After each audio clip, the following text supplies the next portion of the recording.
Hey guys, good morning. So yesterday we finished the 54 out of 54 day novena. It was incredible. I'm so grateful for those of you that were with me and watched the novena with me and did every single day with me. If in fact you didn't finish and you'd like to see more, just go to my YouTube channel. It's the @ Guided by the Holy Spirit. You'll find playlists there of the 1 through 54 day novena. You'll find all my devotionals there, as well as you'll find understanding of the Holy Spirit, our gifts, and many other lessons that I'm beginning to do.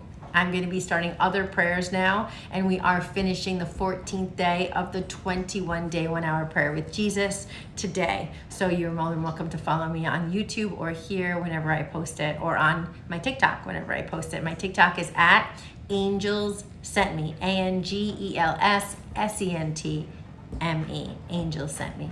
Okay, all right, let's get to it. Simply believe. Matthew 18, verse 4. Whoever will humble himself, therefore, and become like this little child, trusting, lowly, loving, forgiving, is greatest in the kingdom of heaven. I know many people that complicate their lives. They're just complicated people, okay? And their way of seeing and doing things is so complicated that it keeps them from enjoying anything that they're doing. Okay, we say that we live in a complicated society, but I believe we are the complicated ones, and that we complicate life. Serving God should not be complicated, and yet it can become very complicated and complex. Worry, fear, anxiety, jealousy, resentment, and bitterness are all very complicated. Little children, if you notice, have none of these. Okay, think about the simple, uncomplicated approach a child has to life. Here are some things children seem to have in common. Number 1, they're going to enjoy themselves if at all possible. Number 2, they are carefree and completely without concern. Number 3, they believe what they are told. It is in their nature to trust unless they have an experience that has taught them otherwise. Stay with me. Remember, he told us in John 3:16, God so loved the world that he gave his only begotten Son, that whoever believes in him should not perish, but have everlasting life. Okay, that's in the New King James Version, because some people have been commenting on my social media on what Bibles I'm grabbing these from.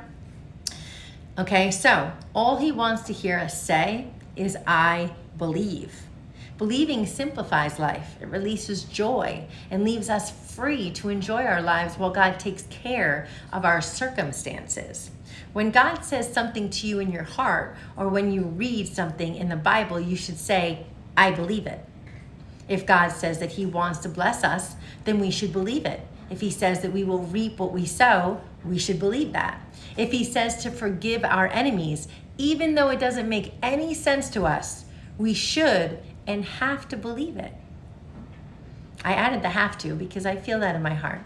Instead of being resentful, let us diligently do what God says. If he says to pray for our enemies, let us believe it and follow through with obedience. If he says to call things which do not exist as they did in Romans 4, verse 17, then we should respond as a child and simply do what he says.